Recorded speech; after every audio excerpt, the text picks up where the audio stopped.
అరే! ఇన్ని రోజులు బానే ఉంది అన్నారు. ఇప్పుడు సడెన్‌గా ఎందుకు చేంజ్ అయింది? ఏదన్నా డైట్ లోపమా? లేకపోతే థెరపీ ఏంది అనేది అప్పుడు సెర్చ్ చేయడానికి ఎక్కువ అవకాశాలుంటాయి.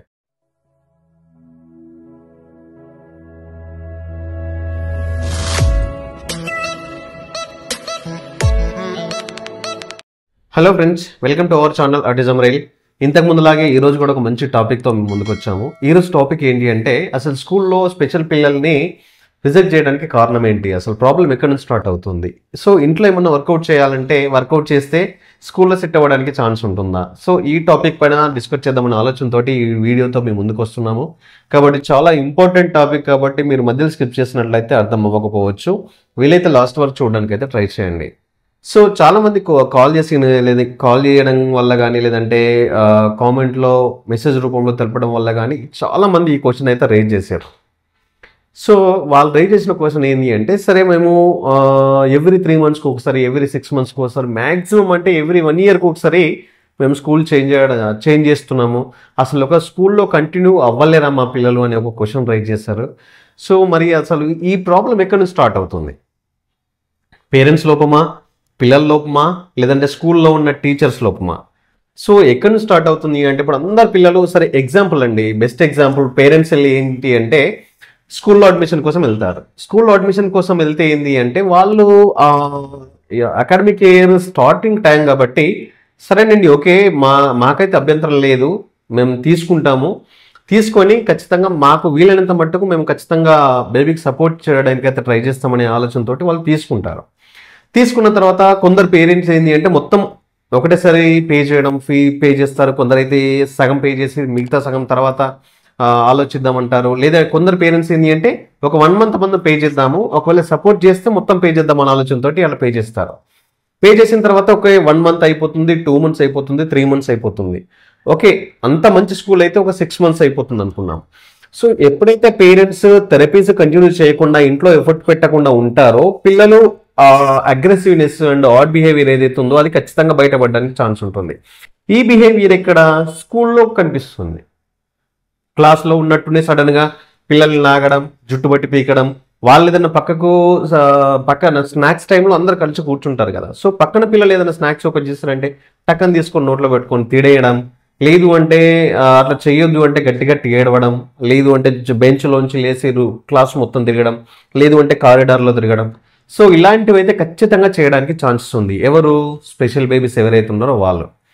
కాబట్టి సో వద్దు అని బలవంతంగా తీసుకొచ్చి చైర్లో కూర్చోబెడితే గట్టిగా క్రాంకీ కావడము, లేదు అంటే సెల్ఫ్ ఇంజ్యూస్ చేసుకోవడము, నెక్స్ట్ టీచర్ పైనకు అది చేయడము, లేదంటే కింద పడుకొని పొరడము, ఇలాంటివి కూడా చేయడానికి ఛాన్సెస్ ఉన్నాయి. ఎందుకంటే వాళ్ళకి sensory issues and hyper active acceptance లేకపోవడం వల్ల ఇలాంటి బిహేవియర్ ఇష్యూస్ అయితే బయటపడడానికి ఛాన్సెస్ ఎక్కువగా ఉంటాయి. నెక్స్ట్ వచ్చేసి, సరే మరి ఈ 3 మంత్స్ వరకు బాగానే జరిగింది, ఓపికతోటి భరించుకుంటూ వచ్చారు స్కూల్ టీచర్స్. సో ఆ 6 మంత్స్ తర్వాత కూడా పేరెంట్స్కి స్లోగా ఇంటిమేట్ చేస్తూ ఉంటారు.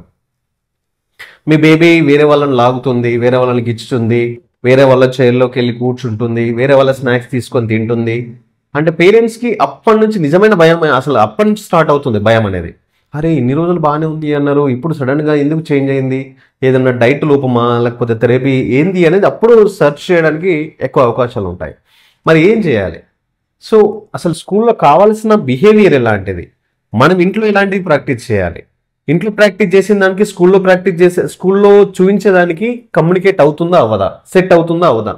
మనం చూసినట్లయితే చాలా మట్టుకు ఏంటి అంటే ఇది మినిమం బేసిక్ అండి. చాలా మందికి పేరెంట్స్కి హెల్ప్ అవుతుందని ఈ టాపిక్ తోటి మేము ముందుకు వస్తున్నాము. ఇది ఏంటి అంటే మినిమం బేసిక్. సో ఇప్పుడు స్కూల్కి వెళ్తే ఏం కావాలి? క్లాస్లో కూర్చోవాలి ఒక ప్లేస్లో, అంటే సిట్టింగ్ టోలరెన్స్ ఉండాలి. నెక్స్ట్ టీచర్ ఎక్కడ ఉంటారు? అక్కడ బోర్డు దగ్గర ఉంటారు. సో ఏంటి? ఐ కాంటాక్ట్ మెయింటైన్ చేయాలి.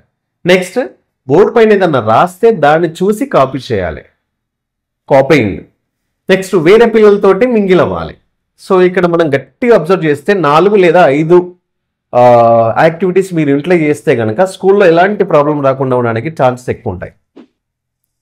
కొందరు పిల్లలు ఏంది, స్కూల్లో బాగా రాస్తారు, ఇంట్లో బాగా రాయారు, ఇంట్లో బాగా రాస్తారు, స్కూల్లో బాగా రాయారు. సో అకాడమిక్ అనేది పక్కకు పెడితే ఎవరైతే స్పెషల్ నీడ్ చిల్డ్రన్ ఉన్నారో వాళ్ళకు మీరు ఇంట్లో చేయాల్సింది ఏంటి అంటే ఇంపార్టెంట్ 4 or 5 థింగ్స్ ఏవైతే ఉన్నాయో సో వాటిని గురించి మనం చిన్న ఎక్స్ప్లెయిన్ చేద్దాం. ఏంటి అంటే ఫస్ట్ ఏంది సిట్టింగ్ టాలరెన్స్. సో ఈ సిట్టింగ్ టాలరెన్స్ ఏదైతే ఉందో సిట్టింగ్ టాలరెన్స్ ఇంప్రూవ్ చేయడానికి మనం చాలా రకాలుగా వీడియోస్ కూడా ఇంతకుముందు ప్రీవియస్ వీడియోలలో కూడా ఎక్స్ప్లెయిన్ చేస్తాం. సో బెడ్షీట్ ర్యాపింగ్ కానీ, లేదంటే కార్నర్లో కూర్చోబెట్టడం కానీ, ఫిజికల్ యాక్టివిటీస్ ఎక్కువ చేయించడం కానీ, జింబాల్ యాక్టివిటీస్ ఎక్కువ చేయించడం కానీ, దీనివల్ల ఏంటి అంటే ఒక సిట్టింగ్ టాలరెన్స్ మినిమం ఒక 10 minutesకి ఒకసారి లేచినా పర్లేదు, ఓకే. లేదు అంటే 15 minutesకి ఒకసారి లేచినా గుడ్.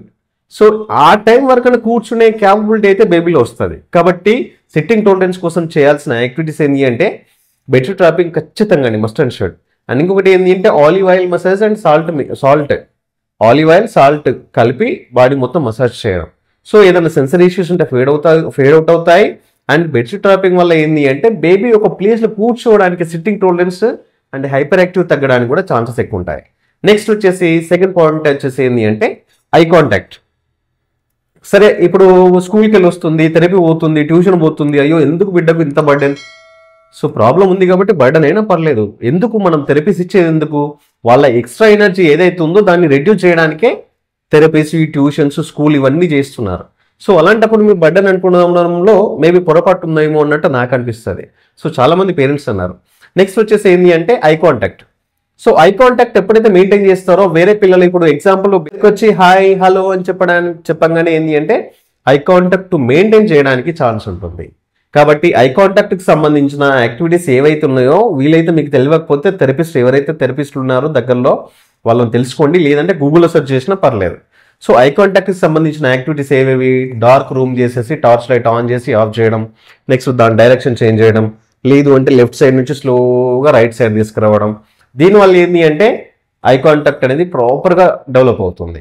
నెక్స్ట్ ఫస్ట్ ఏంటి అంటే సిట్టింగ్ టాలరెన్స్ వచ్చింది, నెక్స్ట్ ఐ కాంటాక్ట్ వచ్చింది. Next name call responding, third point వచ్చేసి నేమ్ కాల్ రెస్పాండింగ్ లో ఏమొస్తుంది, మీరు ఇంట్లో ఇంతకుముందు నేమ్ కాల్ రెస్పాండింగ్ పైన ప్రాపర్గా డీప్గా అనాలిసిస్ చేసి ఒక వీడియో కూడా చేస్తాం, వీలైతే మీరు బ్యాక్ వెళ్ళి చూడడానికి ట్రై చేయండి. సో దీంట్లో ఏం చెప్పామంటే నేమ్ కాల్ రెస్పాండింగ్ లో తనకి ఇష్టమైన చాక్లెట్ కానీ, చాక్లెట్ కవర్ కానీ, లేదంటే చిప్స్ ప్యాకెట్ కవర్ కానీ ఆ సౌండ్ ఏదైతుందో దాన్ని రికార్డ్ చేయండి, లేదు అంటే డైరెక్ట్ ఆ పేపర్ అయినా పర్లేదు. సో ఆ సౌండ్ చేసి ఫస్ట్ ఎగ్జాంపుల్ బేబీ పేరు ఏదో ఒకటి, పాప పేరు లేదంటే బాబు పేరు పెట్టేసి ఈ సౌండ్ చేసి పిలవండి. ఎందుకు పిలవాలంటే తనకి ఏదైతే ఈ చాక్లెట్ కవర్ సౌండ్ ఉందో తన బ్రెయిన్లో 100% ఫిక్స్ అయి ఉంటుంది. ఆ చాక్లెట్ కవర్ ఎంత దూరం నుంచి అయినా మనం చిన్న సౌండ్ చేస్తే పక్కన ఉరికి వస్తాడు, పరిగెత్తుకుంటూ వస్తాడు. కాబట్టి ఈ చాక్లెట్ కవర్ సౌండ్ చేసి పేరు పెట్టి పిలవండి. నెక్స్ట్ దీని తర్వాత నెక్స్ట్ చిప్స్ ప్యాకెట్, ఆ సౌండ్ ఇట్లా ఇప్పినట్టు చేసేసి పేరు పెట్టి పిలవండి. ఎట్ ఏ టైం 2 ఇవ్వడం వల్ల ఏంటంటే స్లోగా అలవాటు అవుతుంది. అప్పుడు ఈ చాక్లెట్ కవర్ ఏదైతుందో దాన్ని ఫేడ్ అవుట్ చేయడానికి ఛాన్సెస్ ఎక్కువ ఉంటాయి. సో దీనివల్ల నెక్స్ట్ ప్లేట్ స్పూన్ సౌండ్ టక్కన కొట్టేసి పేరు పెట్టి పిలవడం, లేదంటే గజ్జల్ సౌండ్ చేసేసి గజ్జల్ అది మన నేమ్ పెట్టి పిలవడం. సో ఏంది అంటే ఒక సౌండ్ వచ్చింది అంటే సౌండ్ వస్తుందని చూస్తారు, తర్వాత పేరు పెట్టి పిలిచేసరికి దానికి టర్న్ అవుతారు. స్లోగా సౌండ్ ఏదైతుందో దాన్ని ఫేడ్ అవుట్ చేసేసి నేమ్ కాల్ ఏదైతుందో దాన్ని వాళ్ళ పేరు పెట్టి పిలవడం వల్ల ఈజీగా టర్న్ అవ్వడానికి ఛాన్సెస్ ఎక్కువ ఉంటాయి. నెక్స్ట్ ఫస్ట్ సిట్టింగ్ టాలరెన్స్ అయిపోయింది, ఐ కాంటాక్ట్ అయిపోయింది, నెక్స్ట్ నేమ్ కాల్ రెస్పాండింగ్ కూడా అయిపోయింది. ఫోర్త్ వన్ వచ్చేసి ఏంటి అంటే దూరంగా ఉన్న ఆబ్జెక్ట్ని, దూరంగా ఎవరైతే ఉన్నారో బేబీని ఒక ప్లేస్లో కూర్చోబెట్టి మీరు ఒక 4-5 feet దూరంలో నిల్చొని మీరు చెప్తూ ఉంటే బేబీ చూడాలి. ఇది ఎక్కడ ప్రాక్టీస్ చేయాలి, ఇవన్నీ కూడా ఖచ్చితంగా ఇంట్లోనే ప్రాక్టీస్ చేయాలి. బేబీ మిమ్మల్ని చూస్తూ ఎగ్జాంపుల్ మీరు మ్యాక్సిమం అంటే ఈ థెరపీలో భాగం ఏంటి అంటే దగ్గర కూర్చొని అది చేయాలి, యాక్టివిటీస్ చేయించాలి. సో కొంచెం డిస్టెన్స్ మెయింటైన్ చేయండి. మిమ్మల్ని చూస్తుందా చూడట్లేదా, చూస్తుంది అనుకుంటే ఇంకొంచెం డిస్టెన్స్ మెయింటైన్ చేయండి, పర్లేదు చూస్తుంది. బేబీని అక్కడ కూర్చోబెట్టి మీరు ఇక్కడ గోడ దగ్గర నిల్చొని అప్పుడు కమ్యూనికేట్ చేయండి. ఏదైనా ఫ్లాష్ కార్డ్ చూపించండి, లేదంటే ఏదైనా డ్యాన్స్ చేయండి, తనని ఇమిటేట్ చేయమని చెప్పండి.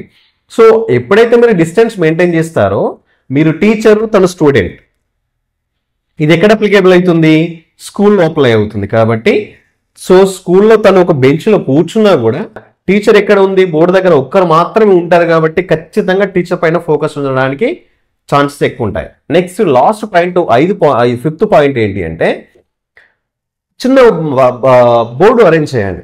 బోర్డు ఇప్పుడు మిమ్మల్ని చూస్తుంది అంటే ఖచ్చితంగా బోర్డు వైపును కూడా ఖచ్చితంగా చూడడానికి ఛాన్స్ ఉంటుంది. కాబట్టి ఏదైతే ఇప్పుడు మామూలుగా ఒక బోర్డు అరేంజ్ చేసేసి మీరు నిల్చొని ఏదన్నా ఒక కలర్ థిక్ కలర్గా ఉన్న దాంతో బోర్డు పైన రాయడానికి ట్రై చేయండి.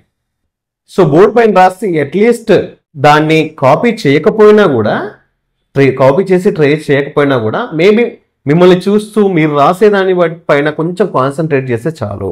మీరు దగ్గరికి వెళ్ళి మళ్ళీ మానిటర్ చేసి దాన్ని రాయించడానికి కూడా ఛాన్సెస్ ఎక్కువ ఉంటాయి. సో ప్రతి ఒక్క పేరెంట్స్ దృష్టిలో పెట్టుకొని ఇంట్లో వర్కౌట్ చేయాల్సిన 5 పాయింట్స్ అయితే మీకు క్లియర్గా ఎక్స్ప్లెయిన్ చేశానండి. సో ఎవరైతే పేరెంట్స్ ఈ 5 పాయింట్స్ ఫాలో అవ్వక అరే అక్కడ బర్డెన్ అవుతుంది, ఇక్కడ బర్డెన్ అవుతుంది, అసలు నాకు టైం ఉండట్లేదు, నాకు రెస్ట్ ఉండట్లేదు, నేను ప్రెషర్లో ఉన్నా అని ఎవరైతే ఫీల్ అవుతారో ఎవ్రీ 6 months 1 year కాదు, ఎవ్రీ 3 months ఒకసారి స్కూల్ చేంజ్ చేయాల్సిందే, తప్పదు అది. ఎందుకు అంటే మీకున్న ఇంట్రెస్ట్ థెరపిస్ట్కి ఉండదు, మీకున్న ఇంట్రెస్ట్ స్కూల్లో టీచర్కి ఉండదు. కాబట్టి రిస్క్ తీసుకోవాల్సింది ఎవరు? ఖచ్చితంగా పేరెంటే తీసుకోవాలి. కాబట్టి కొంచెం మీకు ఇబ్బంది అయినా పర్లేదు, కాకపోతే ఏంటి అంటే స్కూల్లో మినిమం 5 things మీరు కంప్లీట్ ఇంట్లో స్పీచ్ చేయాలి. దీనిపై వీటన్నిపైన కాదు, ఏవి బేసిక్ ఏవి ఉన్నాయి స్కూల్లో ఏవైతే యూజ్ అవుతాయి, ఈ 5 పాయింట్స్ ఉన్నాయి. కాబట్టి ఈ 5 పాయింట్స్ పైనే ఎక్కువ ఫోకస్ చేసి బేబీలో ఇంప్రూవ్మెంట్ తీసుకొస్తారనే ఆలోచనతో ఈ మంచి టాపిక్ తోటి మేము ముందుకు వస్తున్నామండి. ఖచ్చితంగా ఏంటి అంటే ప్రతి పేరెంట్స్ కూడా ఈ యూస్ఫుల్ టెక్నిక్స్ని మీరు యూజ్ చేసుకుంటూ వేరే వాళ్ళకు కూడా షేర్ చేస్తారనే ఆలోచనతో ఈ టాపిక్ తోటి మేము ముందుకు వచ్చాము. సో ఇదే